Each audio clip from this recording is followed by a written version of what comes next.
there are some sentences like I will be told, vão me dizer, or travelers are allowed to get,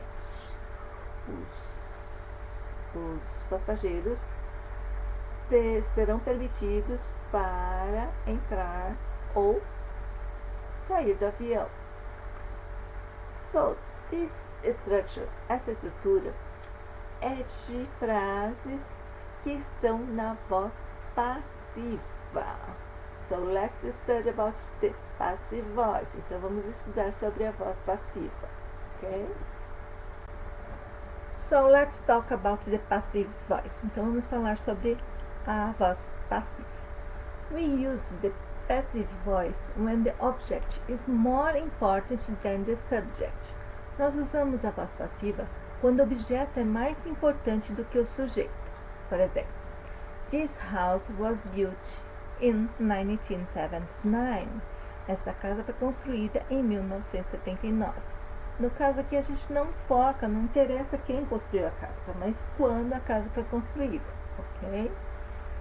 When we don't know who is the subject, quando nós não sabemos quem é o sujeito. Por exemplo, my car was stolen. O meu carro foi roubado. Não sei quem roubou, ok? When we are talking about a fact or a common sense, quando a gente está falando sobre um fato ou um senso comum, por exemplo, rules are made to be followed. As regras são feitas para serem seguidas. When you don't want to point names, you want to leave the subject in the air. Quando você não quer apontar os nomes, quando você quer deixar o sujeito no ar. Isso acontece muito em ambientes corporativos, né, em empresas, ou mesmo na escola, quando você não quer dedurar a pessoa, ok? Por exemplo, mistakes were made, erros foram feitos, mas você não quer apontar, não quer dizer. Você pode até saber quem foi que cometeu os erros, mas você não quer dedurar, tá? Você não quer contar. To give instructions and when the subject is persons in general. Quando você dá instruções e quando o sujeito são pessoas em gerais, que essas instruções são para todo mundo. Por exemplo, the form can be found on page 10. Você está fazendo alguma inscrição para o vestibular, por exemplo, ou para o vestibulinho. Então você pode falar que o formulário pode ser encontrado na página 10. Essa é uma instrução geral para todo mundo. Okay? And when the subject is obvious. Quando o sujeito é óbvio. Por exemplo, she's been treated in hospital. Ela está sendo tratada no hospital. Então, provavelmente ela está sendo tratada pelos médicos, né? Os médicos que devem estar tratando da paciente. Então, the doctors are treating her in the hospital. But você não precisa falar, né? Mencionar os médicos. Okay? Então, nós temos 4 passos para formar a voz passiva. First step, primeiro passo. The object becomes the subject of the sentence. O objeto se torna o sujeito da sentença. Então, a gente inverte. Por exemplo, aqui. John wrote an email. O John escreveu um e-mail. Está na voz ativa. Quem praticou a ação, o agente da ação é o John. Ele é o sujeito.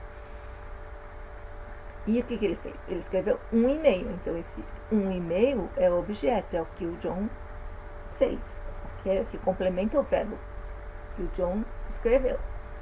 E aí, para a gente transformar, então, na voz passiva, a gente simplesmente inverte aqui. O e-mail, o objeto, vem primeiro. Então, a gente põe aqui an e-mail. Aí, o verbo. E aí, o John aparece aqui no final. Que é an e-mail, John. Então, fica an e-mail was written by John. Por quê? Aí, aqui vamos ver o segundo passo. The verb to be assumes the verb tense from the principal verb of the sentence in the active voice. O verbo to be assume o tempo verbal do verbo principal da frase na voz ativa. Então aqui, John wrote an e-mail, está no passado, passado simples. Então a gente mantém o passado simples, só que agora a gente vê a pessoa, né? Porque é um e-mail, então fica an email was. E o verbo write, né? Que estava aqui no passado, virou wrote, vai para o particípio passado, então fica was written by John. Aliás, esse já é o terceiro passo.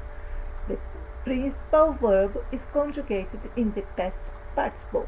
O verbo principal é conjugado no particípio passado. Ok? And the fourth step, e último passo, we introduz the conjunction by, que é opcional. A gente pode dizer quem escreveu o e-mail, se a gente quiser, ou senão a gente não precisa. Então fica, aí a gente pode ficar a frase aqui, an email was written by John. Mas essa é uma informação relevante. Se você quiser ocultar essa parte, colocar só an email was written, tá ok, dá sentido à frase, ok? So, let's see about the passive voice. Vamos ver sobre o passado, a voz passiva. We use the passive voice when the object is more important than the subject. Nós usamos a voz passiva quando o objeto é mais importante do que o sujeito. Por exemplo, this house was built in 1979. Esta casa foi construída em 1979. Então, o importante aqui, o foco, é a casa, que ela foi construída.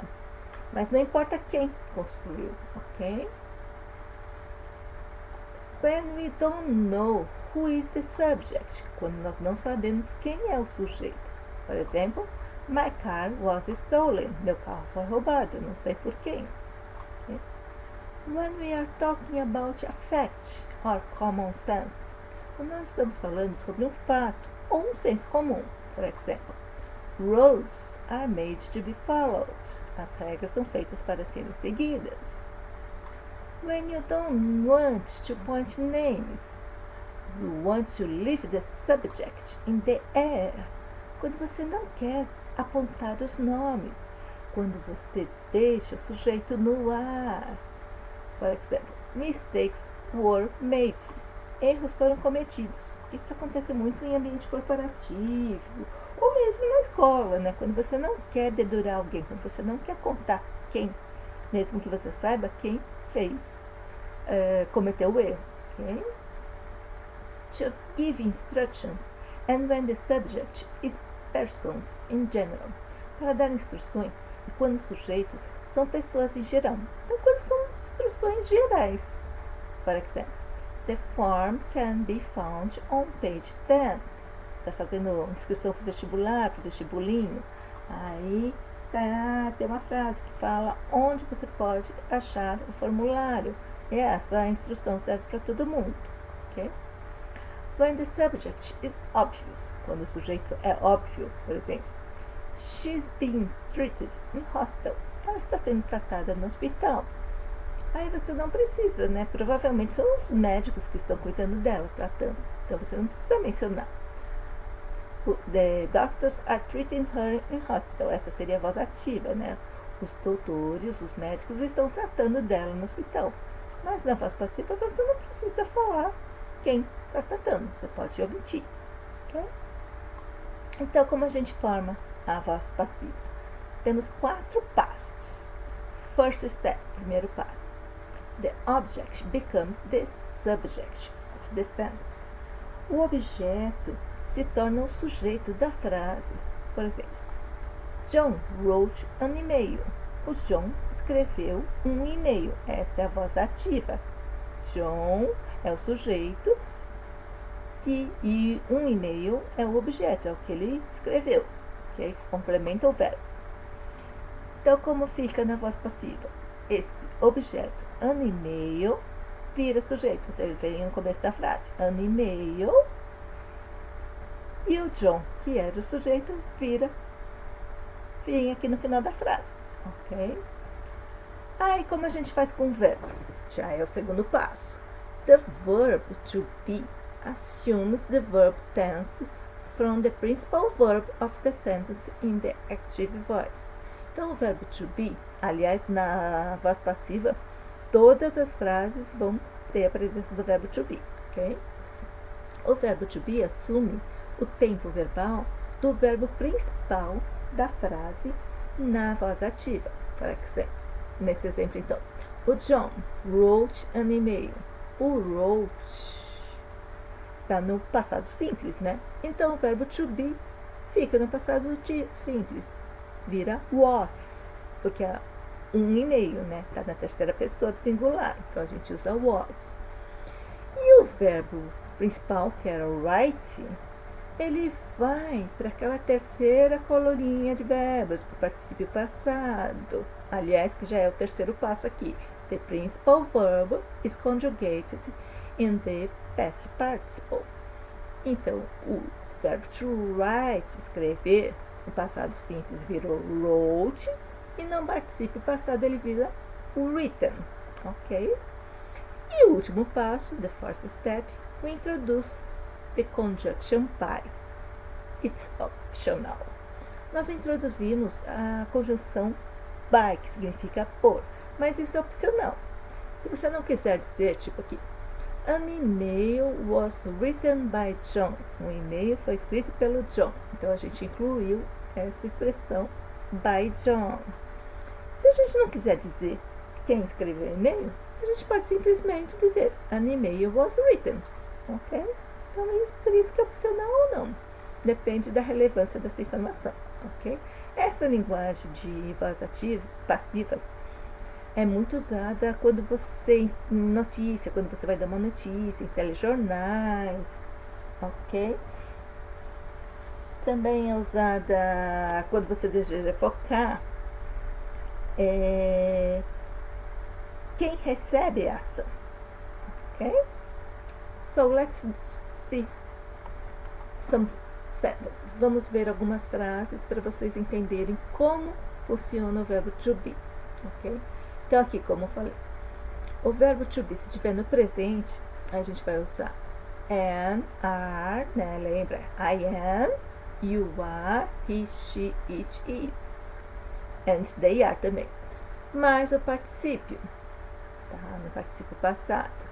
Se for no passado simples, a gente usa was, se for terceira pessoa do singular, e were, se for no plural, mais o particípio passado. I'm going to, aquela forma do futuro, eu vou. A gente usa, pode ser am going to, or is going to, are going to, mais o particípio. Então, todas as formas do verbo to be vão seguir a mesma forma, ao mesmo tempo verbal da oração na voz ativa, da frase na frase ativa, mas com o verbo no particípio passado. Que was going to, were going to, mais o particípio.